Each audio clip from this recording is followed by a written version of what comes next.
Thank you, Bob. Particularly thank you to Julie Greenberg, who helped me craft this talk.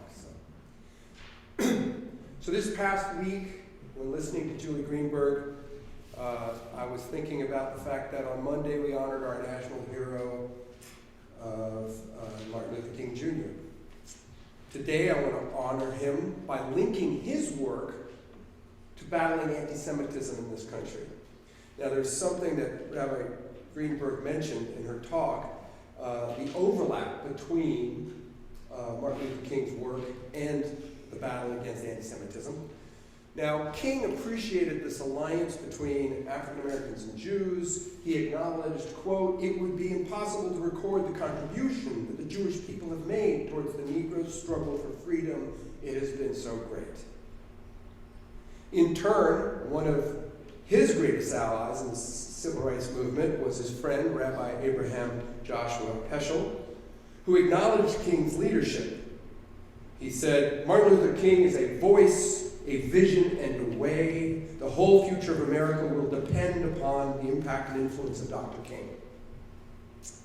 Now, Heschel made these comments at his own 60th birthday celebration, which Dr. King attended only 10 days before he was murdered in Memphis.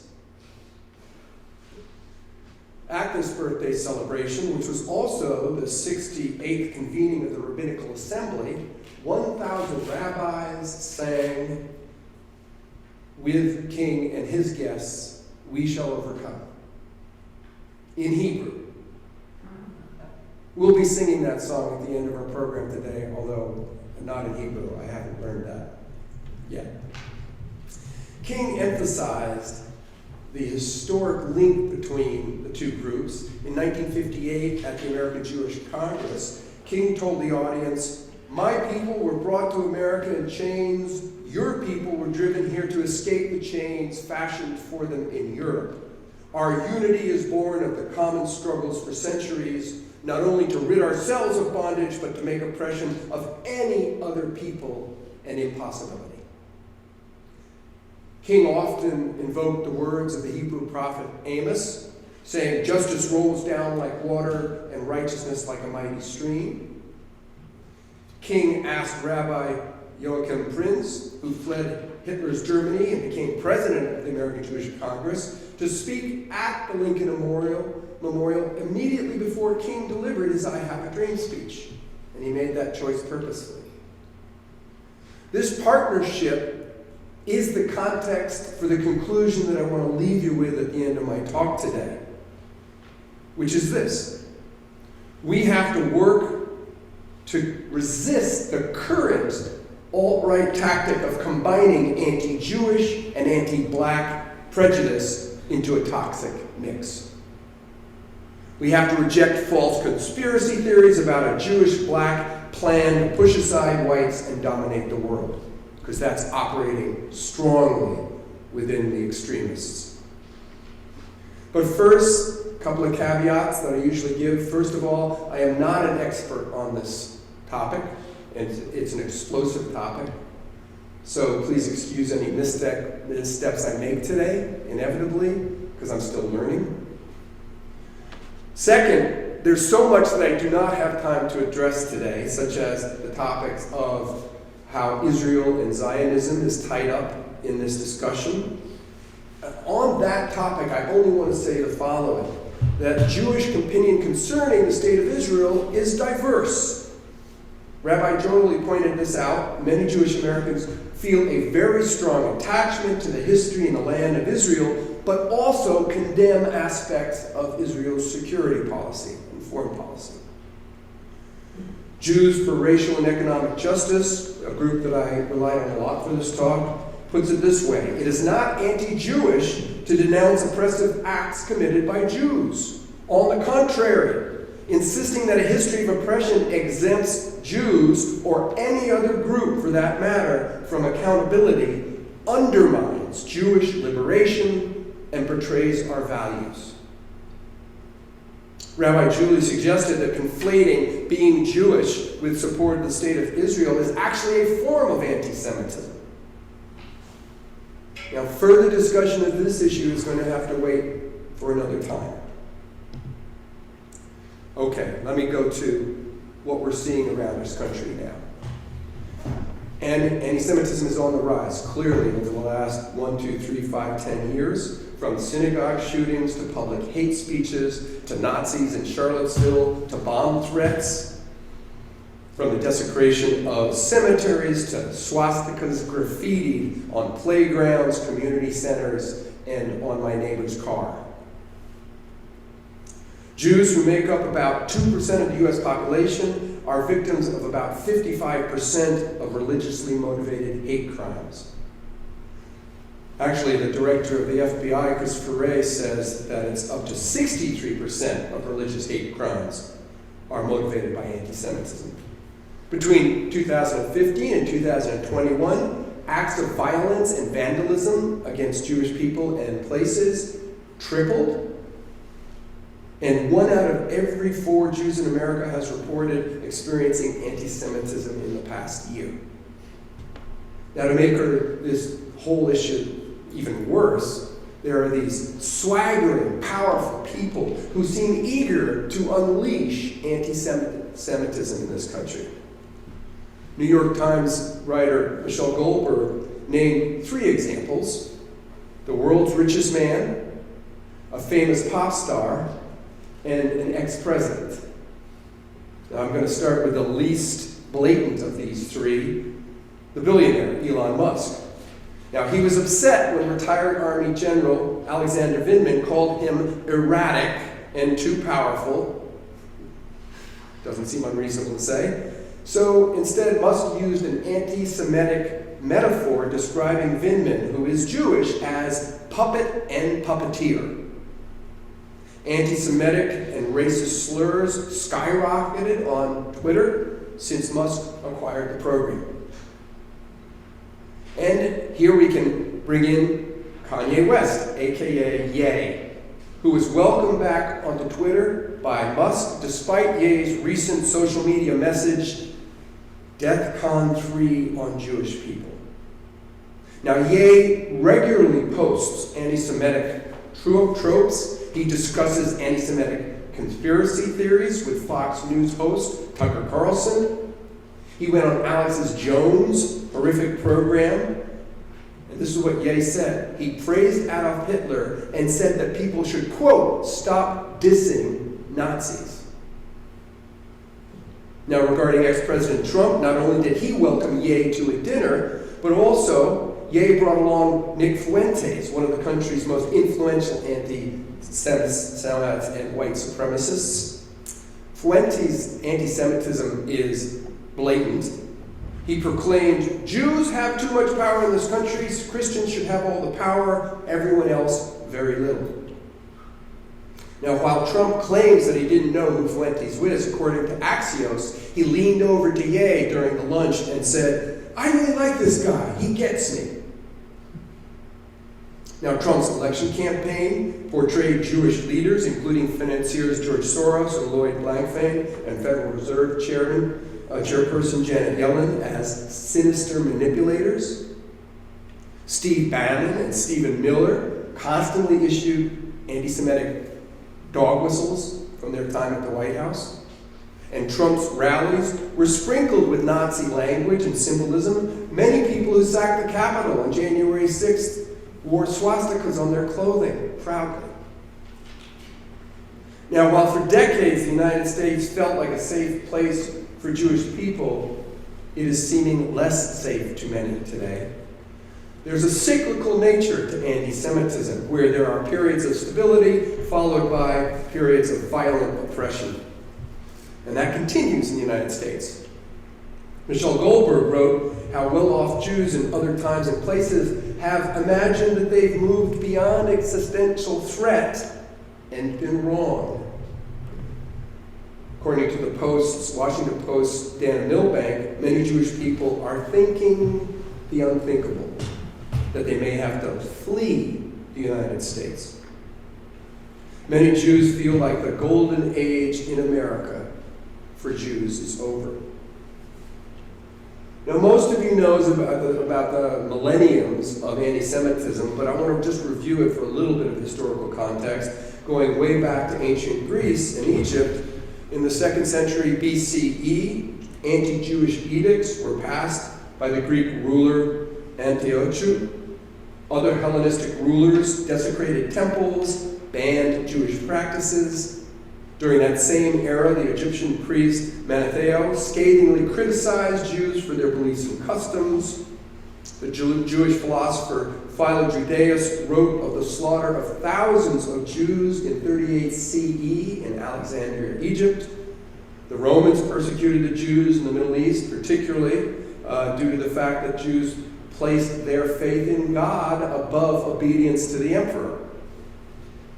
And as Christian powers gained political strength, despite periods of peace, outbreaks of violence grew. The church taught that Jews killed Jesus and were in league with the devil, and Jewish people became convenient scapegoats for just about any problem, from the Black Death to economic struggles.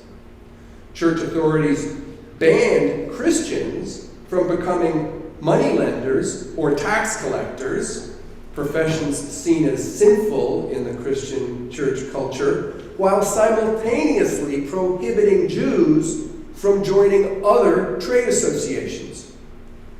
And this led to this catch-22 that Jews had to survive as moneylenders and tax collectors, only to be labeled greedy, dirty, and evil by the Christian culture because of those professions. Now, in Spain, there was a brief period of tolerance beginning in the 9th century when Jews and Christians and Muslims lived in harmony. But Jews were forced to convert and tortured during the Inquisition. When they migrated to escape persecution, or because they were expelled, like from Spain in 1492, wherever they ended up, they were seen as outsiders and threats. In the 17th century, Jews were slaughtered in pogroms, anti-Jewish riots that began in Russia and spread to Poland and other neighboring areas. And the earliest reported pogrom was in 1821 in Odessa, but in the 1880s they really began to accelerate. At the turn of the century, things got worse due to a fabricated, fake Jewish plan for global domination known as the Protocols of the Elders of Zion. How many have heard of that? Just raise your hand. Protocols of the Elders of Zion. Okay, a few. This hoax was first published in 1903 in Russia, and it claimed to expose an international Jewish conspiracy. While several reputable European newspapers of the time declared the document a fraud, it was, according to Rutgers professor Stephen Eric Bronner, quote, probably the most influential work of anti-Semitism ever written. Now, ironically, one of the characteristics of the protocols that made it so effective was its vagueness. Without many specifics, it evades logical rebuttal. The dearth of names or dates made its generalizations and its platitudes easy to manipulate and adapt around the globe. So it turns up in various anti-Semitic propaganda in all different forms. It relies on coded terms long embedded in anti-Jewish rhetoric like international or globalist. According to Eric K. Ward, who is a world-renowned expert on hate violence and authoritarian movements, he's also a fellow at the Southern Poverty Law Center, he says that the protocols weaponized religious bigotry. It became a political tool. It recast, quote, the shape-shifting, money-grubbing caricature of the Jew from a religious character to a racialized one. Now, the protocols also led to the rise of European fascism and the final solution, Hitler's plan to kill all the Jews. Hitler cited the protocols in Mein Kampf, and he said in that those denying the authenticity of the document were agents of Jewish conspiracy. The more loudly people denounced the protocols, clearly a fake, Hitler argued, the more it proved their veracity. So another catch-22. Holocaust scholar Nora Levin wrote that the fabricated conspiracy document was Hitler's manual in his war to exterminate the Jews. And I find it particularly chilling that Walmart stocked copies of the protocols on its shelves as recently as 2004. Now, it's one thing that they stocked it. What was most chilling was that people kept buying it and believing it. So let me go back to the US today, more closer to today, this century. When I grew up, I was taught about anti-Semitism only by reference to Europe. I don't remember a single thing about this country's anti-Semitism. I wasn't taught, for example, that the first Jews to come to North America were sailors with Columbus. Columbus was actually looking for this route to the east. Those sailors actually went because in 1492 they were being expelled from Spain and they were looking for a place to be free of oppression. I wasn't taught that many Sephardic Jews from Iberia had settled in the English colonies, bringing with them skills and financial resources to Revolutionary era America. They were generally welcomed and, at the very least, tolerated. And then when European programs began to increase in the late 1800s, many Ashkenazi Jews came to the United States. Often they were poorer farmers or laborers. And American officials back then were warning that these immigrants would become expensive wards on the state. In addition, many complained that the new arrivals were political radicals. That's a huge piece of the anti-Semitism today. Publications associated Jewish people with revolutionary socialism. As a result, nearly of the 2 million Jews that came to America by about 1924, many of them escaping Eastern Europe persecution, they found that when they got here they hadn't escaped anti-Semitism. Now, when World War I triggered the Red Scare, for example, many Jews were victimized by the fact that they were linked to radicalism. The protocols, which were supposedly brought to the United States in 1917 by a Russian military officer, quickly circulated among American military and political elites. And the language of the protocols resurfaced in Red Scare hysterical articles. But interestingly, literally the same words were used, but they would take Jew out and put Bolshevik in. So it was just adapted for that use. That's how vague they were that you could just do that. In 1919, the Philadelphia Public Ledger, a newspaper here, published excerpts of the protocols, calling it the Red Bible. People lumped radicals and Jewish people together, and Jewish labor leaders were harassed and scrutinized. In 1920, probably one of the most powerful anti-Semites of his time, Henry Ford had a newspaper, the Dearborn Independent, and he used it to attack Jews by using the protocol. 3 years of articles led to a book authored by Ford titled The International Jew, the World's Foremost Problem. Now, Henry Ford spewed theories of Jewish conspiracy. He said that the protocols, quote, fit in with what is going on. They are 16 years old, and they have fitted the world situation up to this time. In the 1920s, the Ku Klux Klan grew to nearly 4 million people, in part because it began to add Jews to the list of mortal enemies of the Klan.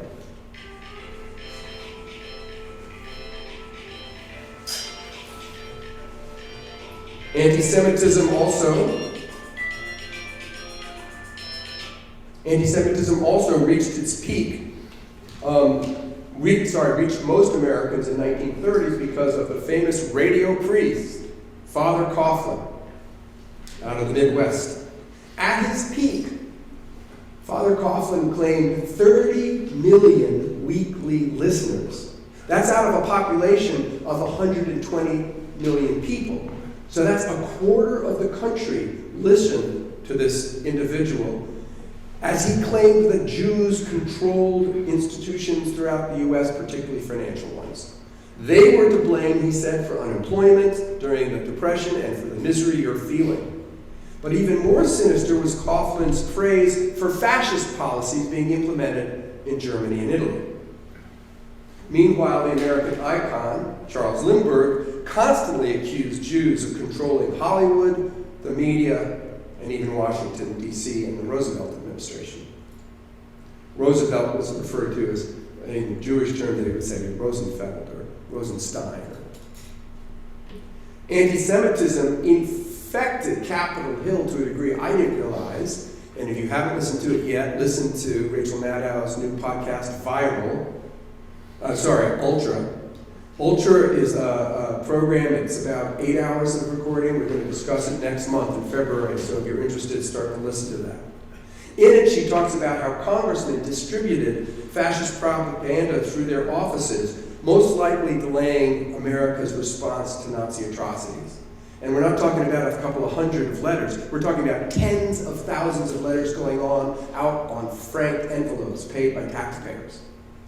In addition, the State Department was dominated by Ivy League elites, which they often had too little sympathy for the plight of Jews in Europe. Anti-Semitism was rife there. That contributed to our denying refuge to many people fleeing the Holocaust. Anti-Semitism probably delayed our response to Nazi atrocities. At the same time, in this very country, vigilante anti-Semitism was throughout the country roaming the streets, leading to month-long anti-Jewish campaigns of terror. In what the New York Post called, quote, an almost daily occurrence, Jews were intimidated, beaten, and stabbed in neighborhoods in New York, Dorchester, and Roxbury. In Politico magazine, Professor David Greenberg wrote that, quote, of this time, gangs robbed Jewish merchants, defiled synagogues and cemeteries, and committed acts of vandalism. Jewish Girl Scout troops and other clubs had to stop meeting because of the violence. Politicized anti-Semites contributed to the rise of McCarthyism in the 1950s. Senator McCarthy accused many innocent Jews of being communists. They were easy targets. A high percentage of those dragged before the House Un-American Activities Committees were blacklisted, especially in Hollywood. Reputations were smeared and careers were ruined. In a very high-profile case laced with anti-Semitism, Julius and Ethel Rosenberg were executed for espionage. Now, while Julius was likely guilty, the severity of the sentences was seen by many Jews in this country as a warning to stay away from any type of activism. And it underscores how anti-Semitism can latch onto other movements of political intolerance. The pliable nature of anti-Semitism is clear all over the world, as shown in this documentary called Viral, 4 Mutations of Anti-Semitism. Viral is the name of that. And again, if you want this talk, email me. Happy to email the whole talk to you with all the references. One of the mutations talked about in Viral is Viktor Orban's Hungarian version, which blames George Soros and other Jews for the influx of Muslims into their country. Another mutation is found in radical Islam, which some say motivated the jihadists that went on the killing spree in France a few years ago.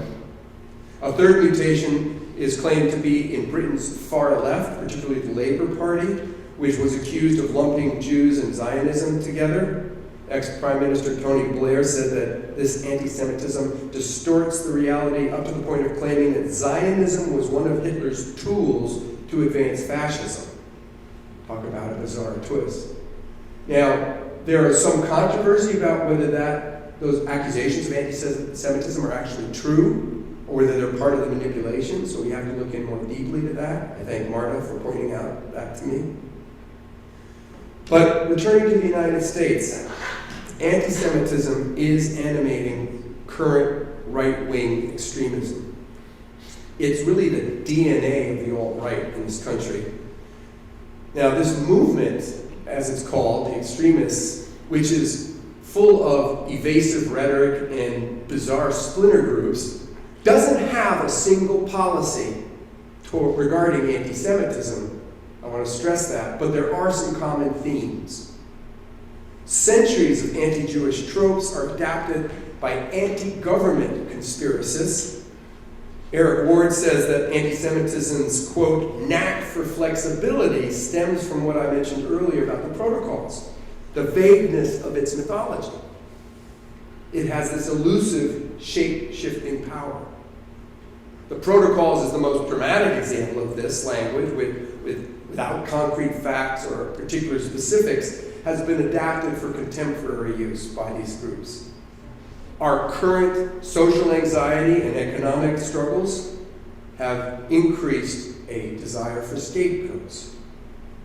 And we are in trouble. At least according to George Will, who I don't quote often, but he said that in a healthy society, we say, what did we do to cause this? But in an unhealthy society, we say, who did this to me? Who did this to us? And unfortunately, our society is deeply unhealthy right now. People are actively looking for scapegoats. So, to that question, who did this to us, April Rosenblum in the Washington Post says that it is, quote, a Jewish figure, a shadowy cabal, or the Jewish state. So this dynamic that today the Jews are responsible for all these problems is at the heart of a 1978 dystopian novel, The Turner Diaries. This is a favorite of the alt-right, and it's all about a race war where whites have been called to save the country by destroying Jewish people and black folks. And this rhetoric is common in the alt-right today. It infused the thinking of the 46-year-old Robert Gregory Bowers, who massacred members of Pittsburgh's Tree of Life synagogue in October of 2018. And it made perfect sense to him. The synagogue was welcoming war refugees from around the world. As Rosenblum explained in the Post, the accused Schroeder was sure Jews were plotting behind the scenes, subverting our borders and using immigrants to pose a genocidal threat to white people. As it's always been, anti-Semitism was a customizable conspiracy theory, easily worked by those people who were either gripped by desperation and manipulated by powerful, hate-filled political or social leaders. Now, a fourth mutation of anti-Semitism talked about in that film, Viral, is sadly this current American brand. This documentary claims that this brand of anti-Semitism is fueled by traditional anti-Semitism, current economic pressures, white supremacy, anti-blackness, and even the Me Too backlash. Now, this American anti-Semitism is connected to the historical alliance between Martin Luther King and Rabbi Heschel, between black Americans and Jewish Americans, both demanding justice for all. Their alliance and its success during the civil rights movement shapes right-wing extremism today. Because you see, as people of color won victory after hard-earned victory during the 50s and 60s, white supremacists had a problem. Their entire cause is based on the supposition that people of color are profoundly inferior. They were confronted with evidence to the contrary. As Eric Ward puts it, how could a race of inferiors, as the alt-right calls people of color, have, quote, unseated this power structure through organizing alone? How could they have possibly done that? Anti-Semitism offers the answer, Ward continues. It's the Jews. Some secret cabal, some mythological power must be manipulating the social order behind the scenes. The trope of Jews secretly directing the civil rights movement is repeated regularly in conspiracy circles. This diabolical evil, Ward explains, must control television, banking, entertainment, education, even Washington, D.C. It must be brainwashing white people, rendering them racially unconscious, end quote. In other words, the only explanation why all whites haven't joined white supremacist movements is because Jews have been manipulating black people and getting them to take over. Now, Soros Luis Ramos, who is the executive director for Political Research Associates, agrees. He writes, if you believe black people are less intelligent and even subhuman, how do you account for black brilliance? Avowed white supremacists blame Jews and Jewish meddling, patronage, education, organizing for black achievement. Behind every black intellectual, organizer, or celebrity figure, the white supremacist sees Jews, end quote. So here we are with economic instability, globalization, an influx of foreigners who, quote, look different, and that only increases the scapegoating. For a lot of desperate people who are manipulated by politicians, capitalizing on fear and xenophobia, the election of Barack Obama was the last straw. In some ways, the stoiling of the Capitol began 12 years earlier when Obama was elected president. Extremists thought that was impossible without the help of, quote, Jewish puppeteers. On Obama's first day in office, the notorious white supremacist David Duke, you thought he was dead and gone, he's still active, explained the election this way. The Jews were in charge of the election, and we had no choice, but it is better for us now because we know who the enemy is. Well, that puts it out there. Duke issued a, quote, clarion call to defend our heritage and freedom. Before Duke eventually endorsed Trump in 2020, he actually backed Tulsi Gabbard for president, tweeting the following: finally, a candidate who will actually put America first rather than Israel first. Now, Gabbard rejected Duke's endorsement, but it shows the power of cultivating racist resentment using conspiracy theories about Jewish and black cooperation. Maybe this is why so many extremists try to create friction between black Americans and Jews. I mean, Trump's lunch guest, Nick Fuentes, is open about his desire between Jewish people and black people. And a lot of people whip up controversy by promoting debates over whether Jews are white or black or in between. And this is easy to do because Jews for Racial and Economic Justice had a piece on this. When it comes to race, Jews suffer from what they call, quote, definitional instability. Another historian, Sandra Gilman, explains that the general consensus of the ethnological literature of the late 19th century was that the Jews were black or at least swarthy, end quote. Rabbi Julie last week said here that for a while, Jews were allowed to become white in this country. And today, some people consider Jews not quite white, while others consider Jews the whitest of all. And what results is a complex colorism that I can't go into today.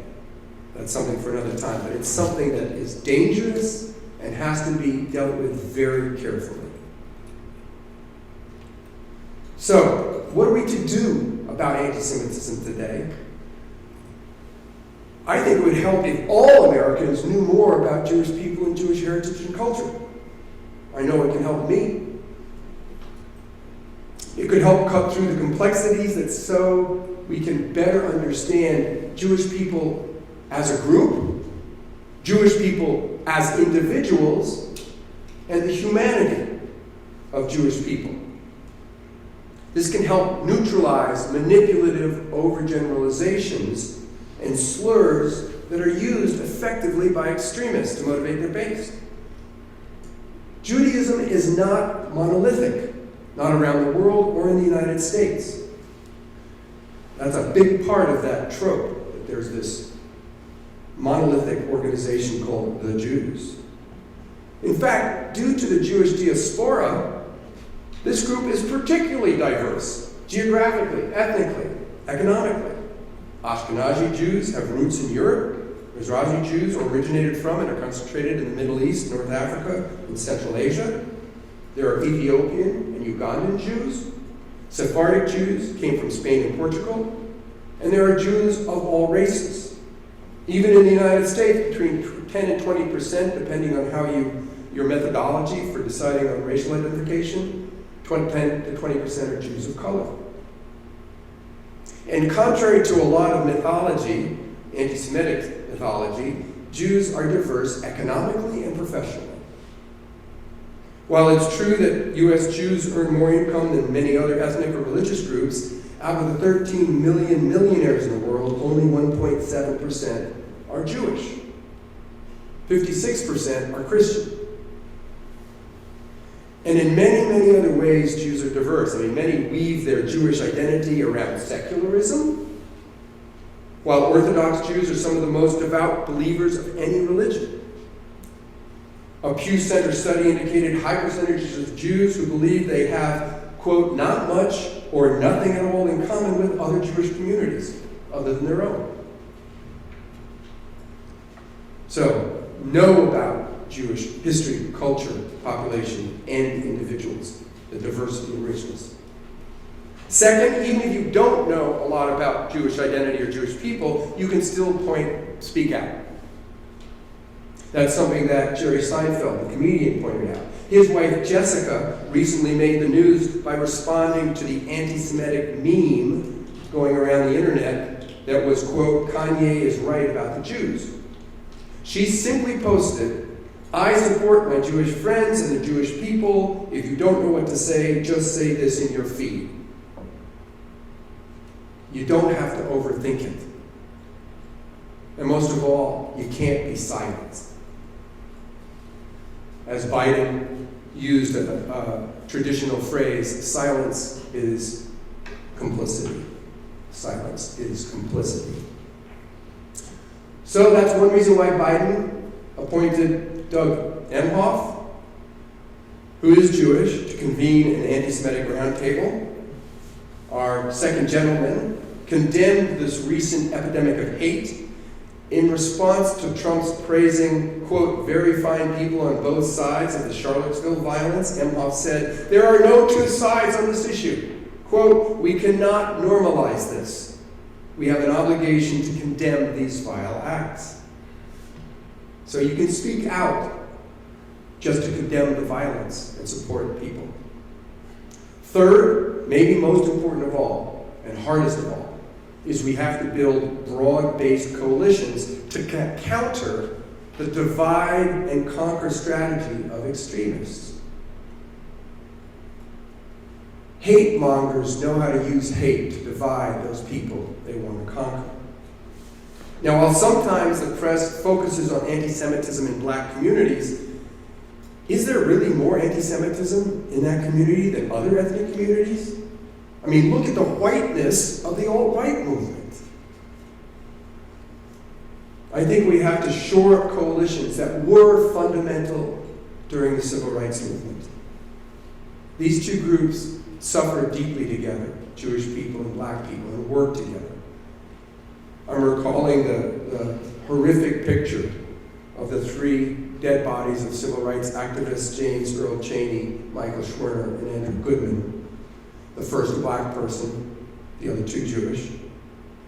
Recently, John Blake of CNN said, there are three bodies twisted and tangled together where they were buried in their deserted earthen dam. They died for one another and with one another. That sacrifice, just that one example of sacrifice, can help unite us. We have to have each other's backs. Eric Ward said that we can only get through this together. Jews can only survive with our many allies from other targeted groups, fighting at our side, and we need to realize that anyone who targets our allies is no real friend of ours. In 2020, Professor Peter Dreher emphasized the importance of working together in his article, Martin Luther King Jr., the Civil Rights Movement, and American Jews. He emphasizes how this alliance has been a two-way street. Many Jews have facilitated education and empowerment of African Americans. They were among the founders of the NAACP in 1909, which included actually many ethical culture members of Jewish heritage in that founding. Julius Rosenwald, many of you know, famously endowed 20 colleges and over 500 schools serving black Americans. He also supported the Highlander Folk School, which was an important training center for labor and civil rights activists. And historically, blacks have stepped up to fight the persecution of Jews worldwide in the United States. Back in 1930, Ralph Bunche and W.E. Du Bois both condemned Nazism in Germany earlier than many people in this country did, and they called out the failure of the United States to shelter Jews fleeing from the Holocaust. During that time, historically black colleges offered rooms for refugees.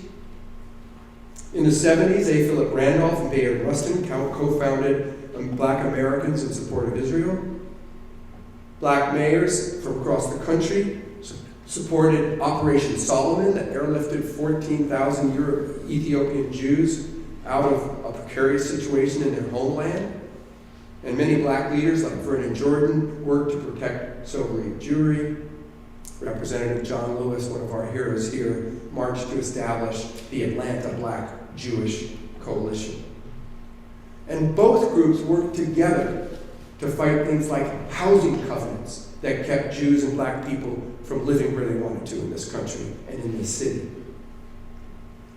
Now, this alliance obviously has to broaden to become more strong. Rabbi Abraham Cooper of the Simon Wiesenthal Center and historian Harold Brackman put it this way in an article. They said, the civil rights coalition of the future will extend beyond African Americans and Jews to Latino Americans and Asian Americans, as well as LGBT community. It will have to grapple with new issues like criminal justice reform and the status of the undocumented. It was the coalition of people working together for good that brought tears to Rabbi Julie's eyes when she was here a week ago today, when she spoke about that horrific incident a number of years ago when a pig's head was thrown into a local mosque. And people from all faith backgrounds showed up at City Hall to support the Muslim community. It demonstrated, as Julie put it, you do not stand alone, we stand with you. So defeating anti-Semitism requires that we work together for common goals and for the liberation of everybody.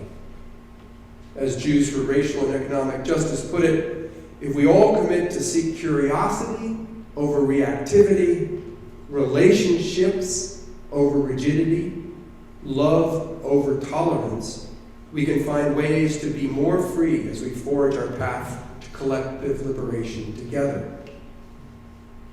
Ward stressed that we need to talk about how inequality works. When many groups are oppressed, it's so easy to turn their frustration against each other. And anti-Semitism has been used in this way. Ward says that we need to assure people of color who felt frustrated, angry, and without power that they didn't have to go looking for a secret cause. April Rosenblum of the Washington Post adds, as long as there's a decoy explanation for what ails societies, any social movement will have a hard time organizing to win real change. The conspiracy of blacks and Jews to dominate the world is one such decoy. Real change requires coming together to confront our real enemies, which are oppression and greed and hate. So to conclude, what we can do to fight current anti-Semitism, we can learn about Jewish people and history, we can speak out, and we can join broad coalitions like POWER, that we are a member of here at the Ethical Society, which, like in the Civil Rights Movement, work for common goals and justice for all. I think that would be a fitting contribution to the relationship and friendship of Rabbi Heschel and Martin Luther King Jr., who we honored this week. Thank you, everybody.